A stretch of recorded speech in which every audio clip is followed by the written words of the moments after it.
अस्सलाम वालेकुम रेस्टोरेंट्स। उम्मीद है आप सब खैरियत से होंगे। जैसे कि आप सबको पता है कि हमने एक न्यू लेक्चर सीरीज़ स्टार्ट की है PMA long course, PMA short course और डायरेक्ट शॉर्ट कमीशन के हवाले से। तो आज का लेक्चर हमारा जो है वो पीएमए लॉन्ग कोर्स से रिलेटेड है। आज के इस लेक्चर के अंदर हम कंप्लीट इसका सिलेबस, इसकी कंप्लीट डिटेल आपके साथ शेयर करेंगे।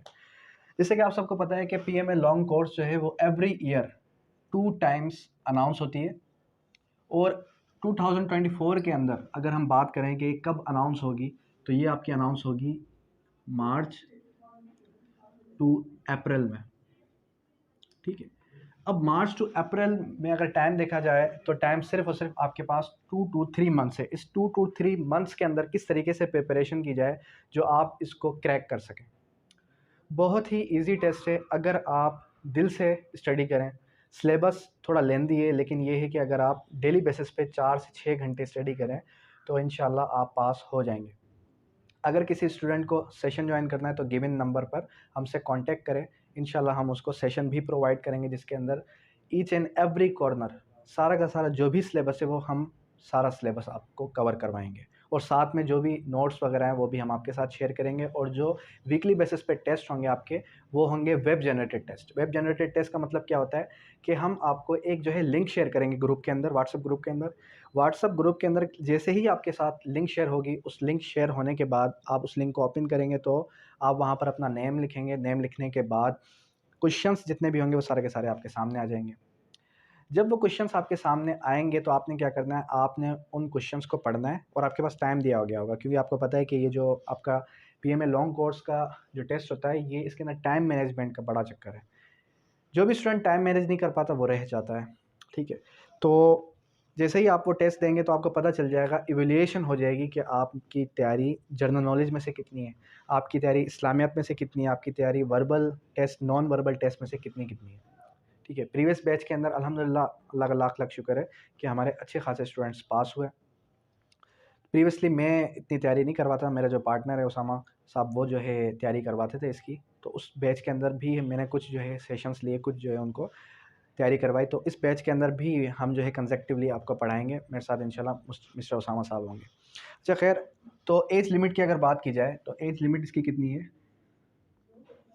एज लिमिट इसकी जो है वो है 17 to 22 ईयर्स। लेकिन एज रिलैक्सेशन आपको मिल जाती है, मतलब 3 to 4 मंथ्स की, 3 to 4 मंथ्स की आपको एज रिलैक्सेशन मिल जाती है। दूसरी बात, फिर अगर हाइट की बात की जाए तो हाइट कितनी हो आपकी? हाइट के अंदर कोई भी किसी किस्म की रिलैक्सेशन नहीं है, ये आपने याद रखना। हाइट आपकी होनी चाहिए 5.4। ठीक है।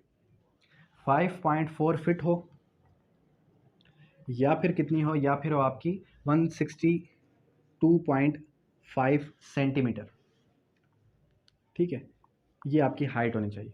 उसके बाद अब ये टेस्ट किस तरीके कार का होता है, इसके अंदर 3 स्टेप्स होते हैं। एक होता है वर्बल, एक होता है नॉन वर्बल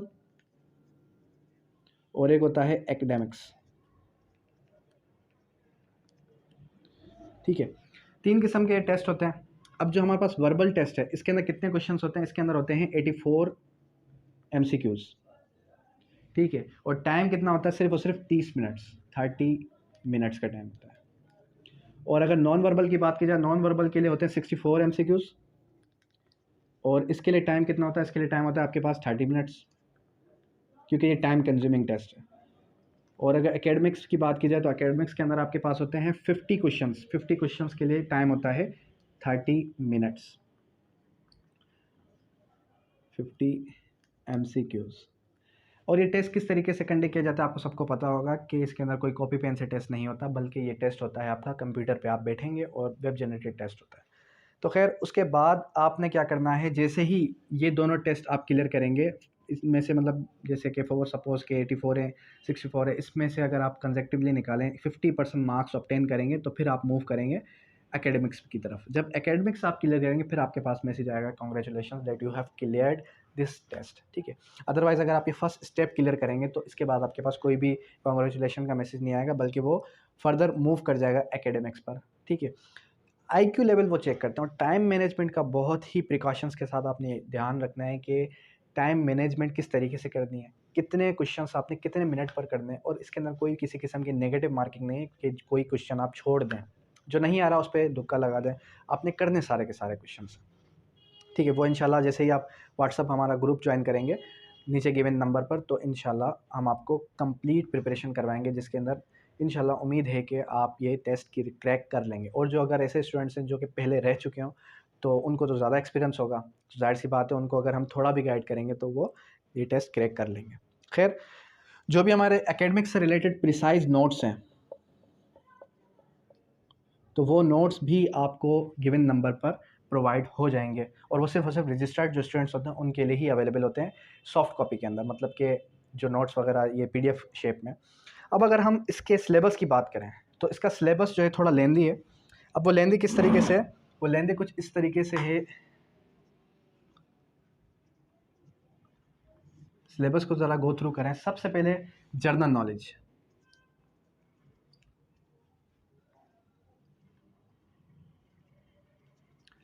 वर्बल और नॉन वर्बल टेस्ट से हटके, वर्बल और नॉन वर्बल की बात नहीं कर रहा मैं। वर्बल और नॉन वर्बल के लिए आप जो है मेरे नेक्स्ट कोई मैं आपके साथ जो है लिंक शेयर कर दूंगा, तो वो लिंक जब आप ओपन करेंगे तो इसके अंदर कम्प्लीटली मैंने जो है समझाया है कि किस तरीके से आपने वर्बल और नॉन वर्बल टेस्ट देना है, ठीक है। दो से तीन क्लासेस हैं, ज़्यादा डिटेल में नहीं जाएंगे, सिर्फ तीन क्लासेस भी अगर आप ले लें, 3 वर्बल की 3 नॉन वर्बल की, तो आपका ये पोर्शन यहाँ से क्लियर हो गया। ये जो टेस्ट है ये थोड़ा ट्रिकी है, इसके लिए आपने जो है ज़्यादा तवज्जो देनी है। कौन सी गाइड लेनी है, किस ऑथर की लेनी है, ये सारा कुछ मैं आपको नेक्स्ट लेक्चर के अंदर समझाऊंगा। खैर, जर्नल नॉलेज, उसके बाद इस्लामियात, फिर उसके बाद क्या आ जाता है? उसके बाद आ जाता है आपका इंग्लिश, उसके बाद आ जाता है आपका मैथ्स। अब इसके अंदर कितने कितने मार्क्स की एवरेज है? अगर हम एवरेज की बात करें तो एवरेज जर्नल नॉलेज की कितनी है? जर्नल नॉलेज की आ जाती है 25। इंग्लिश इस्लामियत की कितनी आ जाती है? इस्लामियत की आ जाती है 15। और इंग्लिश की कितनी आ जाती है? इंग्लिश की आ जाती है आपकी 5। और मैथ्स की कितनी आ जाती है? 5। सबसे पहले हम फोकस किस पे करेंगे? सबसे पहले हम फोकस करेंगे आपके उन सब्जेक्ट्स पर जिनकी मार्क्स की वेटेज ज़्यादा है, जिनके मार्क्स के नंबर ज़्यादा है। जाहिर सी बात है हम फोकस इन पर करेंगे, बाद में फिर हम इन पर करेंगे जिनके 5-5 नंबर है। क्योंकि अगर हम शुरू में ही इंग्लिश और मैथ पर काम करना शुरू कर दें, तो जिनके मार्क्स से आपको लगता है कि हम यहाँ से नंबर हासिल कर सकते हैं, फिर वो फजूल हो जाएगा। आ रही बात समझ में? तो कहने का मकसद ये है, शुरुआती दिनों के अंदर हम क्या करेंगे? हम जनरल नॉलेज, फिर उसके बाद इस्लामियत पे आएंगे, फिर उसके बाद लास्ट में हम जो है कुछ दिन इंग्लिश को डिस्कस करेंगे, फिर लास्ट में हम मैथमेटिक्स को डिस्कस करेंगे। अब हम डिटेल्ड जो है देखते हैं कि जनरल नॉलेज हो गया, इंग्लिश हो गया, मैथ हो गया, इस्लामियत हो गया, इसके अंदर कौन कौन से पोर्शंस हैं जो आपने गो थ्रू करने हैं। क्योंकि अक्सर ऐसे भी स्टूडेंट्स होते हैं जो ये कहते हैं कि सर हम खुद सेल्फ स्टडी कर सकते हैं, तो उनके साथ मैं डिस्कस करता चलूँ कि अब जो करंट पैटर्न के हिसाब से थोड़ा सा सिलेबस चेंज हो चुका है। जनरल नॉलेज के अंदर जब आप बात करते हैं जर्नल नॉलेज की, तो जनरल नॉलेज एक बहुत ही डिटेल्ड है। डिटेल्ड किस तरीके से? इंसाइक्लोपीडिया ऑफ जनरल नॉलेज एक बुक है, वो जब आप लेंगे तो इंशाल्लाह आपको ये चीज़ क्लियर हो जाएगी कि किस तरीके से कौन कौन से पोर्शंस आपने कवर करने हैं, और बहुत ही डिटेल्ड उसके अंदर लिखा गया है। तो क्या इतनी डीप में पढ़ना है? इसके लिए सबसे पहली चीज़ तो आपने ये याद रखनी है कि आपने डेली बेसिस पे क्या चीज़ पढ़नी है। आपने जो जियो न्यूज़ है, जियो हेडलाइंस वो लाजमी सुननी है, क्योंकि उससे आपकी जो करंट अफेयर्स है वो स्ट्रॉन्ग हो जाएंगे। उसके बाद एक तो हमारे पास आ जाता है constitution of Pakistan, constitution of Pakistan. फिर उसके बाद क्या आ जाता है? उसके बाद आ जाता है हमारे पास लॉन्गेस्ट, टॉलेस्ट, स्मॉलेस्ट, लार्जेस्ट, ठीक है, डीपेस्ट, ये सारी चीज़ें ये भी बुक के अंदर स्पेसिफाइड है। उसके बाद फिर आ जाते हैं वर्ल्ड जर्नल नॉलेज की तरफ, वर्ल्ड जर्नल नॉलेज की तरफ, ठीक है, ये पोर्शन हो गया। फिर करंट अफेयर्स की तरफ, करंट अफेयर्स, और आपके पास जो पार्टीशन का टाइम था, जिस तरीके से पार्टीशन ऑफ बंगाल आ गया, और जो कॉन्स्टिट्यूशन का पार्ट है, एक तो 1973 का कॉन्स्टिट्यूशन, और इससे प्रीवियस जो 2 कॉन्स्टिट्यूशन थे, 2 से 3 कॉन्स्टिट्यूशन है, 1956 का, 1962 का, ठीक है। ये तीनों की तीन कॉन्स्टिट्यूशन, और जो हमारे पास पाकिस्तान स्टडीज़ है, पाकिस्तान स्टडीज़ के जितने भी इवेंट्स हैं वो सारे के सारे हम डिस्कस करेंगे, ठीक है। ये हो गया आपका जनरल नॉलेज का पोर्शन। और प्री पार्टीशन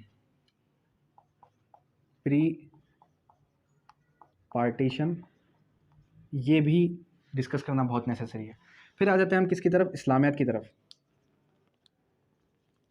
अब इस्लामियत का जो पोर्शन है उसके अंदर आपने क्या क्या देखना है, उसके अंदर 5 पिलर्स ऑफ इस्लाम,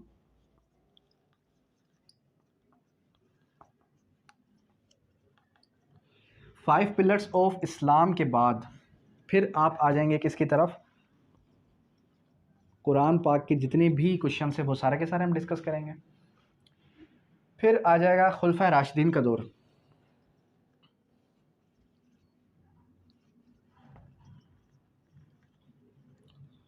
खुलफा राशिदीन का दौर आ गया। फिर हज़रत Muhammad peace be upon him का जो टाइम पीरियड है वो आ गया, ठीक है। ये सारा डिटेल्ड हम डिस्कस करते चलेंगे, जो हमारी जूम ऐप की क्लास होती है उसके थ्रू, या फिर जो हमारे लेक्चर्स होते हैं रिकॉर्डेड, वो आपके साथ में शेयर कर दूंगा ग्रुप के अंदर। हज़रत मोहम्मद सल्लल्लाहु अलैहि वसल्लम का दौर आ गया, और इस्लामिक हिस्ट्री, इस्लामिक हिस्ट्री, ठीक है। अब देखिए इस्लामिक हिस्ट्री से वो कौन कौन से सवाल पूछ लेता है आपसे। इस्लामिक हिस्ट्री के अंदर वो आपसे सवाल पूछता है कि कौन सी जंग कब हुई, कब से लेके कब तक ये जंग चली, ये सारा कुछ, सारे इवेंट्स जो हैं आपको याद हों फिंगर टिप्स पे। अब बात करते हैं इंग्लिश की। अब अगर इंग्लिश की बात की जाए, इंग्लिश के सिलेबस देखा जाए, तो इंग्लिश का सिलेबस थोड़ा सा लेंदी है। और इंग्लिश के लिए बुक कौन सी रिकमेंड की जा सकती है, इंग्लिश के लिए एक बुक है हमारे पास। अब ये एक बुक है डिस्कवरिंग द वर्ल्ड इंग्लिश के नाम से, जिसके अंदर grammar, composition with essays and translation, इसके अंदर कुछ पोर्शंस हैं, तो वो पोर्शंस आपके साथ डिस्कस करूंगा। ये बुक आपने लाजमी परचेज़ करनी है, वर्ल्ड टाइम्स की बुक है। और एक और बुक भी है जो कि मैंने कन्वर्ट की है पीडीएफ के अंदर, वो भी मैं आपके साथ ग्रुप के अंदर शेयर कर दूंगा। तो इंशाल्लाह इससे ये है कि आपको एटलीस्ट इंग्लिश का जो पोर्शन है वो समझने में आसानी होगी। अब इंग्लिश के पोर्शन के अंदर एक आ जाता है हमारे पास सिनोनियम्स, एंटोनियम्स, ठीक है, सिनोनियम्स, एंटोनियम्स, और उसके बाद 12 टेंसेस। 12 टेंसेस हो गए। 12 टेंसेस के बाद फिर क्या आ जाता है हमारे पास प्रीपोजिशंस, और प्रीपोजिशंस के बाद फिर आ जाता है हमारे पास यूज़ ऑफ, फिर आ जाता है यूज़ ऑफ वर्ब्स, कौन सा वर्ब किस जगह यूज़ होगा, ये सारा कुछ। उसके बाद आ जाता है हमारे पास parts of speech,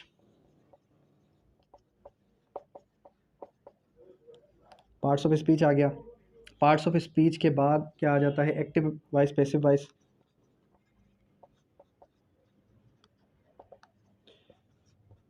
direct, indirect, ठीक है। और डायरेक्ट इनडायरेक्ट के बाद फिर हम आते हैं मैथमेटिक्स की तरफ। अब मैथमेटिक्स की अगर बात की जाए कि मैथ्स से कौन सा पोर्शन आएगा, मैथ्स बहुत ही जो है हार्ड लगती है स्टूडेंट्स को कि सर बहुत ही हार्ड है, हम नहीं पढ़ सकते। मैथमेटिक्स फर्स्ट स्टैंडर्ड की मैथ्स से कंपेयर किया जाए तो मैथ्स जो है बहुत ही डीपली वो क्वेश्चन रेज कर देता है। तो मैथ्स कहाँ से कवर की जाए, तो देखिए मैथ्स के लिए हम क्या करेंगे, हम एक तो आपको जो वेब जनरेटेड टेस्ट मैंने आपको बताया वो तो होगा मंडे टू मंडे आपका टेस्ट, लेकिन मैथ्स के लिए जो हम आपके साथ नोट्स शेयर करेंगे वो नोट्स इनकम्प्लीट होंगे। इनकम्प्लीट किस तरीके से, एक तो हम नोट्स आपको फुली प्रोवाइड करेंगे जब हम वो टेस्ट आपसे ले लेंगे, उससे पहले जो आपके साथ हम इनकम्प्लीट नोट्स शेयर करेंगे वो इनकम्प्लीट किस तरीके से होंगे, क्वेश्चंस उसके अंदर लिखे होंगे, जैसे बुक होती है, बुक के अंदर क्वेश्चंस होते हैं, उसके सॉल्व नहीं होती, तो क्वेश्चंस मौजूद होंगे, आंसर्स मौजूद नहीं होंगे, आंसर्स आपने खुद निकालना है। जब निकाल नहीं सकेंगे, जब आपके जहनों पे जोर पड़ेगा कि यार इसका आंसर मिल नहीं रहा, फिर डेफिनेटली आप क्या कहेंगे, सर आप ये पढ़ाएं हमें। फिर थ्रू क्लासेस आपको आपके आंसर्स मिल जाएंगे। देखें मैं स्टूडेंट्स को हमेशा ये कहता हूँ कि आप लेक्चर्स क्लासेस तब लें जब आपको कोई चीज़ समझ में ना आए, मतलब कि आप अगर ये क्लास आपकी है फॉर एग्जांपल 12 टेंसेस की, या फिर आपकी है इस्लामियत की क्लास, अगर हम आज के दिन पढ़ रहे हैं कुरान पाक के बारे में, तो पहले से आप पढ़ के आकर यहाँ पर बैठें, पहले से आप पढ़ के आएँ, फिर आप जो है हमारी क्लास अटेंड करें। क्यों? क्योंकि अगर हम कोई गलती कर जाएँ, इंसान है, गलती कर सकते हैं, तो आप फ़ौरन ही हमें कहें कि सर आपकी इस लेक्चर के अंदर ये मिस्टेक थी। अगर तो गलती नहीं होती, लेकिन ये है कि अगर आपने कुछ गलत पढ़ा हो, अगर आपने कुछ जो है कम पढ़ा हो, यहाँ पे आपको नॉलेज ज़्यादा मिल जाएगी। वहाँ पे आप कुछ पढ़ते हैं सेल्फ स्टडी में और आपको कोई चीज़ जो है, कोई क्वेश्चन है आपके, तो वो लेक्चर्स के थ्रू आपकी क्लियरिटी हो जाती है, आपके सारे के सारे सवाल क्लियर हो जाते हैं। ठीक है, तो मैं स्टूडेंट्स को ये कहता हूँ कि आप पहले सेल्फ स्टडी करें, फिर आप हमारी क्लास ज्वाइन करें। मतलब कि या तो फिर आप ये करें कि सेल्फ स्टडी करके फ़ौरन ही हमारी क्लास ले लें। मतलब फॉर एग्जांपल हमारी क्लास की टाइमिंग होती है 5 से 6 या फिर 6 से 8, तो आप दिन में दोपहर में स्टडी करके फिर हमारी क्लास में बैठे। खैर, अच्छा, उसके बाद क्या आ जाता है, मैथमेटिक्स की बात कर रहा था मैं। मैथमेटिक्स के अंदर आपका सबसे पहले आता है डेरिवेटिव। डेरिवेटिव आ गया, डेरिवेटिव के बाद आ जाता है सेट्स, सेट्स के बाद आ जाता है मैट्रिक्स। ठीक है, मैट्रिक्स के बाद क्या आ जाता है, मैट्रिक्स के बाद आ जाता है आपका ज्योमेट्री, ज्योमेट्री के बाद आ जाता है आपका इंटीग्रेशन, इंटीग्रेशन के बाद आ जाता है आपका factors, factorial, sorry factorial, factorial के बाद फिर आ जाता है आपका rational irrational, rational irrational questions किस तरीके से निकालना है। उसके बाद आ जाता है आपका लॉट्स, लॉट्स के बाद फिर आ जाता है परसेंटेज, परसेंटेज का सवाल लास्ट टाइम भी आए थे। परसेंटेज किस तरीके से निकालनी है, एवरेज किस तरीके से निकालनी है। ठीक है, एवरेज के बाद इक्वेशंस किस तरीके से सॉल्व करनी है, और बेसिक फार्मूलाज, बेसिक जो भी फार्मूलाज हैं वो सारे के सारे, ये आपका मैथ्स का पोर्शन है। ठीक है, मैथ्स का पोर्शन कहाँ से स्टार्ट हुआ आपका, यहाँ से, ये सारा मैथ्स का पोर्शन है। फिर यहाँ आप आ जाएँ, फिर ये सारा मैथ्स का पोर्शन है। ठीक है, तो ये मैथ्स का पोर्शन हो गया, ये आपका हो गया इस्लामियत का पोर्शन। ठीक है, और ये हो गया आपका जीके का पोर्शन, जनरल नॉलेज का पोर्शन, ये हो गया आपका इंग्लिश का पोर्शन।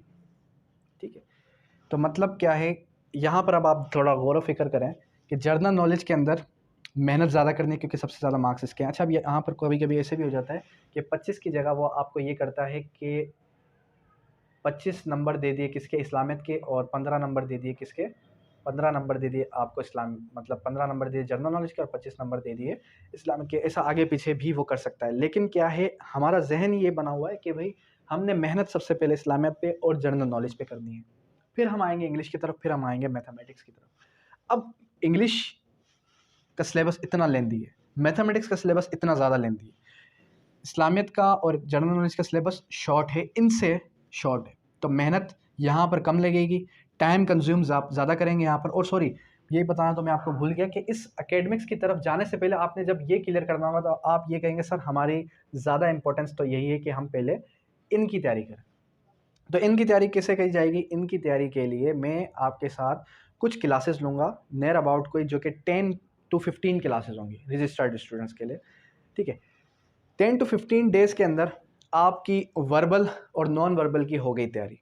फिर हम आएंगे किसकी तरफ, फिर हम मूव फॉरवर्ड करेंगे हमारे सिलेबस की तरफ। सबसे पहले हम क्लियर करेंगे जनरल नॉलेज, फिर हम आ जाएंगे इस्लामिक की तरफ, फिर बाद में हम इंग्लिश को और मैथमेटिक्स को डिस्कस करेंगे। अब इसका मतलब ये नहीं है कि जब हम इसकी तैयारी कर रहे हैं तो हमने इसको छोड़ दिया। वीकली बेसिस पे, मंथली बेसिस पे जो हमारा टेस्ट होता है, उस टेस्ट के अंदर हम जो है इसकी भी तैयारी साथ में लेके चलेंगे, और जो भी स्टूडेंट टॉप करेगा उसको हम प्राइज़ भी दे सकते हैं, गिफ्ट भी दे सकते हैं। और हमारे सेशन के अंदर 98 स्टूडेंट्स जो होते हैं वो क्या होते हैं, 98 स्टूडेंट्स हमारे ऑनलाइन सेशन ज्वाइन करते हैं। और फिजिकल अगर ज्वाइन करना है तो आप ताज कॉम्प्लेक्स सदर के अंदर हमारी एकेडमी है, वहाँ पर आप विजिट कर सकते हैं।